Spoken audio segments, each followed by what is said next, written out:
प्यारे सज्जनों, हमें निंदा किसी की नहीं करनी चाहिए। निंदा करने से जो हमें पाप लगता है, क्या इसके बारे में कभी आपने सोचा है कि निंदा करने का फल हमें कैसे मिलेगा? एक बार की बात है कि किसी राजा ने ये फैसला लिया कि वो प्रतिदिन 100 अंधों को खीर खिलाया करेगा।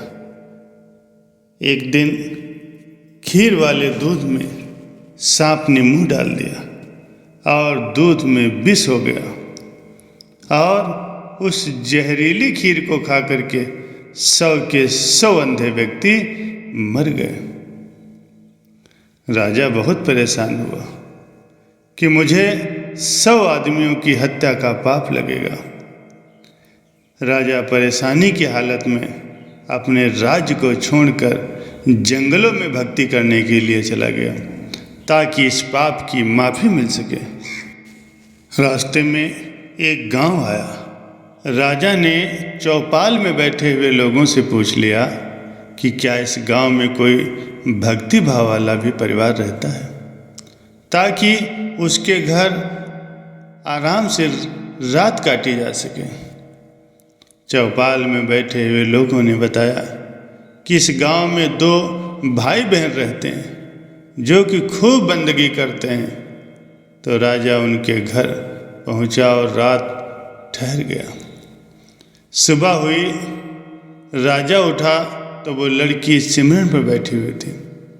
इससे पहले लड़की का रूटीन था कि वो दिन निकलने से पहले ही सिमरन से उठ जाया करती थी और नाश्ता तैयार करती थी।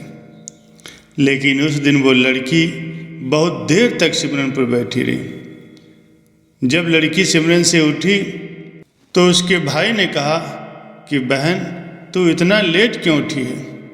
अपने घर पे एक मुसाफिर आया हुआ है, इसको नाश्ता करके दूर जाना है, तुझे सिमरन से जल्दी उठना चाहिए था। तो लड़की ने जवाब दिया कि भैया, ऊपर एक ऐसा मामला उलझा हुआ था। धर्मराज को किसी भारी उलझन की स्थिति में कोई फैसला लेना था और मैं वो फैसला सुनने के लिए रुक गई थी। इस दिन देर तक बैठी रही, बस यही कारण था। तो उसके भाई ने पूछ लिया कि ऐसी क्या बात थी? तो लड़की ने बताया कि इस फला राज्य का राजा अंधे व्यक्तियों को खीर खिलाया करता था, लेकिन सांप ने दूध में विष डाल दिया और 100 के 100 अंधे व्यक्ति मर गए। धर्मराज की समझ में नहीं आ रहा है कि अंधे व्यक्तियों की मौत का पाप राजा को लगे, सांप को लगे या दूध को खुला छोड़ देने वाले रसोइये को लगे। राजा भी ये बात सुन रहा था।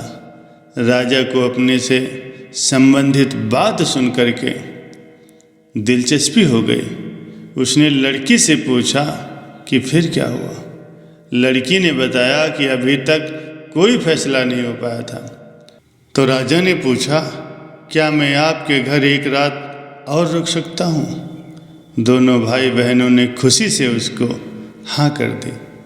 अगले दिन राजा रुक गया, लेकिन चौपाल में बैठे हुए लोग दिन भर यही चर्चा करते रहे कि कल जो व्यक्ति हमारे गांव में एक रात रुकने के लिए आया था और कोई भक्ति भाव वाला घर पूछ रहा था, उसकी भक्ति का नाटक तो सामने आ गया। रात काटने के लिए वो रुका नहीं था, बल्कि वो जवान लड़की को देखकर उस व्यक्ति की नीयत खोटी हो गई थी। इसीलिए वह उस सुंदर और जवान लड़की को पक्के तौर पर अपने साथ ले जाएगा। सारा दिन चौपाल में बैठे हुए लोग उस राजा की निंदा करते रहे। अगली सुबह लड़की फिर सिमरन पर बैठी और रूटीन के टाइम अपने सिमरन से उठ गए। तो राजा ने पूछा, बेटी, अंधे व्यक्तियों की हत्या का पाप किसको लगा? तो लड़की ने बताया कि वो पाप तो हमारे गांव के चौपाल में बैठने वाले लोग बांट कर ले गए हैं। प्यारे सज्जनों, निंदा करना कितना घाटे का सौदा है। निंदक हमेशा दूसरों के पाप अपने सिर पर ढोता रहता है और दूसरों द्वारा किए गए उन तमाम पाप कर्मों के फल को भी भोगता है। अतः हमें सदैव ही दूसरों की निंदा से बचना चाहिए। भक्त कबीर जी ने कहा है, जन कबीर को नींद सार, निंदक डूबा हम उतरे पार।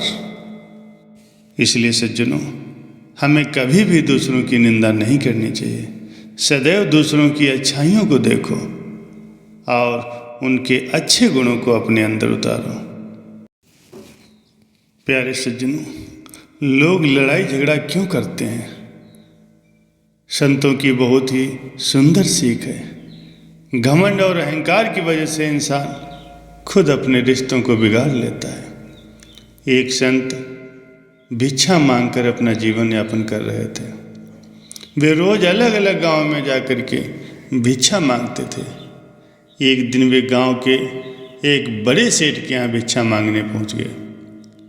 सेठ ने संत को थोड़ा सा अनाज दिया और बड़े नम्रतापूर्वक बोला, गुरुजी, मैं आपसे एक प्रश्न पूछना चाहता हूँ। संत ने सेठ से अनाज लिया और कहा कि ठीक है, पूछो। सेठ जी ने कहा कि मैं ये जानना चाहता हूँ कि लोग लड़ाई झगड़ा क्यों करते हैं। संत कुछ देर तक तो चुप रहे और फिर बोले कि मैं यहाँ भिक्षा लेने आया हूँ, तुम्हारे मूर्खतापूर्ण सवालों के जवाब देने नहीं आया हूँ। ये बात सुनते ही सेठ एकदम क्रोधित हो गया। उसने खुद से नियंत्रण खो दिया और बोला, तू कैसा संत है? मैंने तुझे दान दिया है और तू मुझे ऐसी बात बोल रहा है। सेठ ने गुस्से में संत जी को खूब खरी खोटी सुनाई। संत चुपचाप सुनते रहे। उन्होंने एक बार भी पलटकर जवाब नहीं दिया। कुछ देर के बाद सेठ का गुस्सा शांत हुआ। तब संत ने उससे कहा, भाई, जैसे ही मैंने तुम्हें कुछ बुरी बातें बोल दी, तुम्हें गुस्सा आ गया। गुस्से में तुम मुझ पर चिल्लाने लगे।